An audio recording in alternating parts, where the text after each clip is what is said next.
It's Lovely Pit Hearts, and today I'm going to be showing you how to play the Cure or the Plague Doctor. I'll be explaining his abilities throughout the video, just to make it easier to understand. But let me show you the build.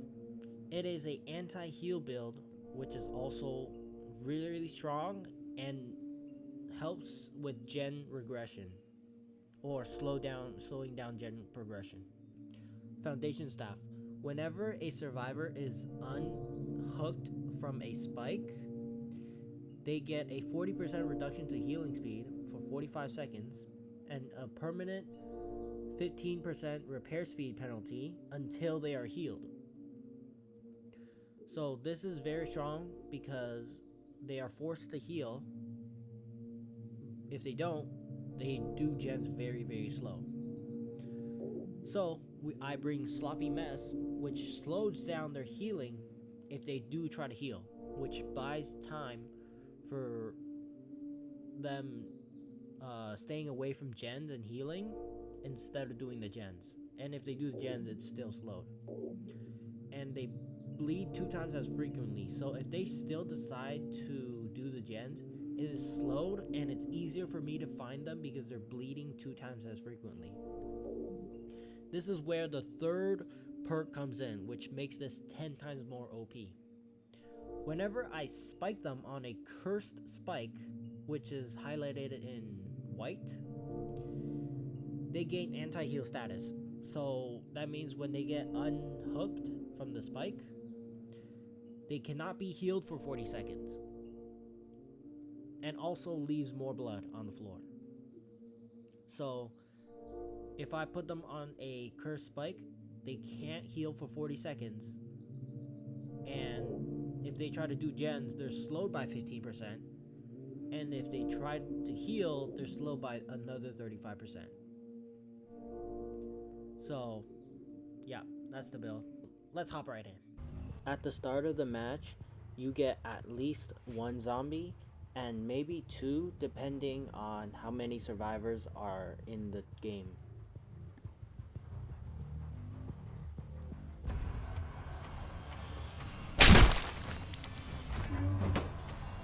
I'm trying to harm you.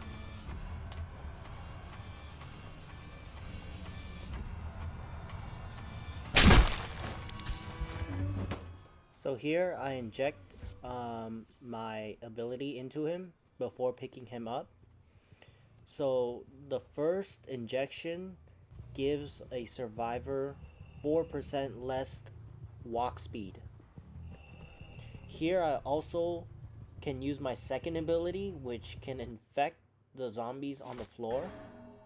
And the way you get this ability is injecting the serum or the syringe into the survivor and then hooking them. After hooking them, you can get 1 injection or infection.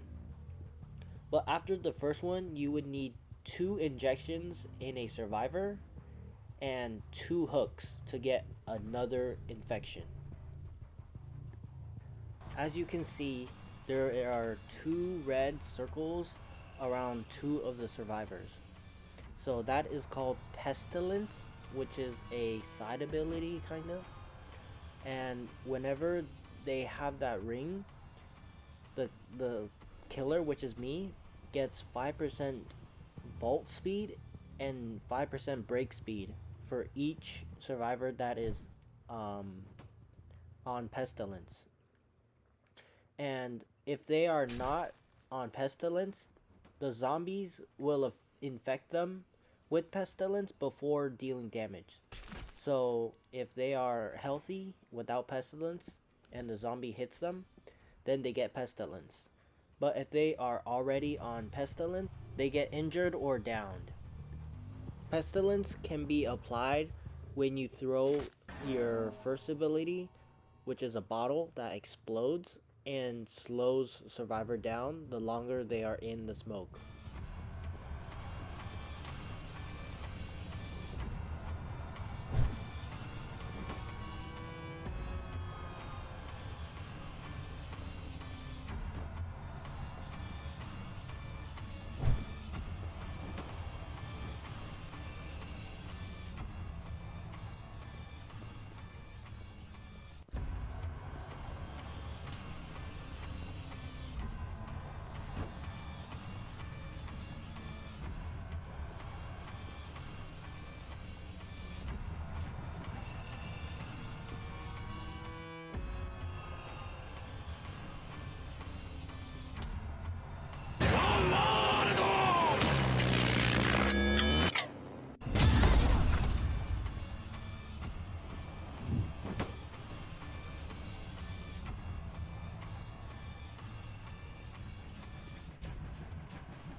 After you infect a zombie, they roam around and chase survivors if they are close.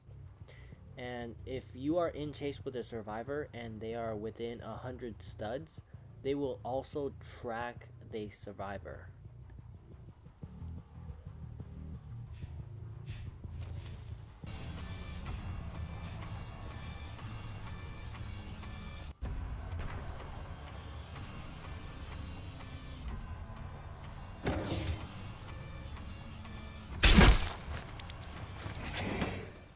This survivor is getting his second injection, which slows down his gen progress by 6% permanently, plus the 4% of his running speed.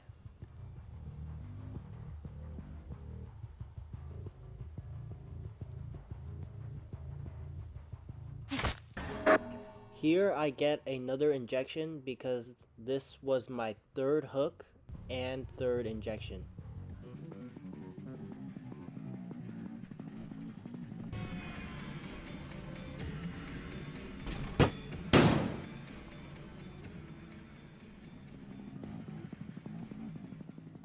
Here I did not realize there was a guy on the floor that my zombies took down, and yeah, I totally missed it.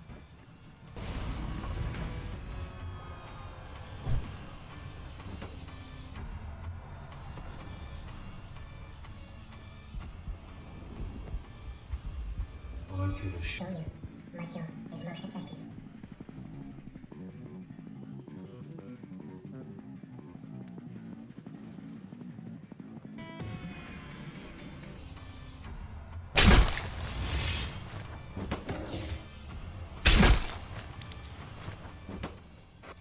The third injection turns the survivor completely into a zombie. Fiona, I'm not trying to harm you.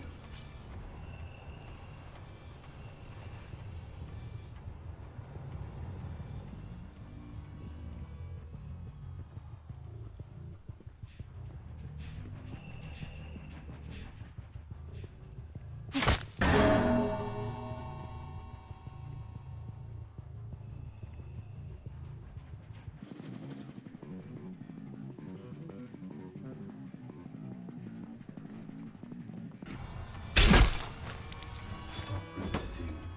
I need to cure you.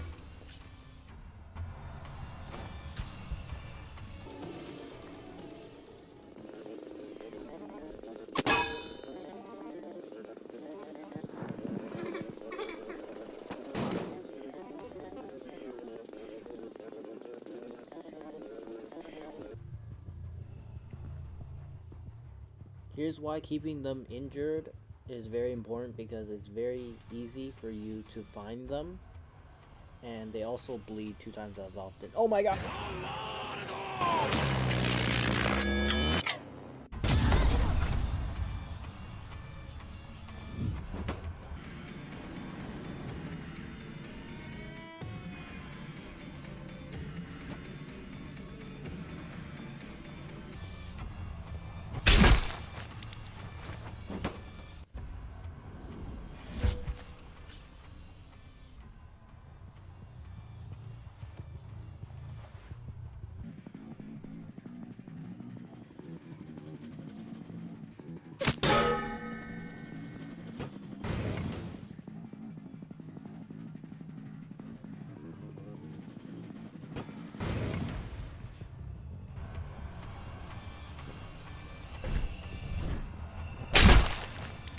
I can assure you, my cure is most effective.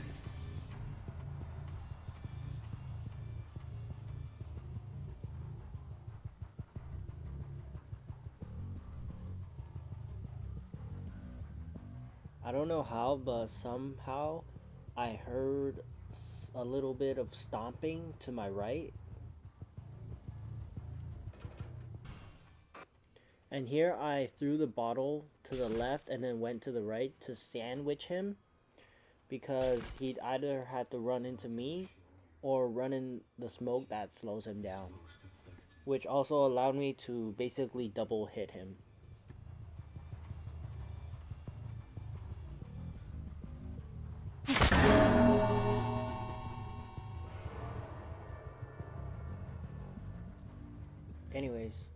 Thanks for watching. Sub, like, sub, bye.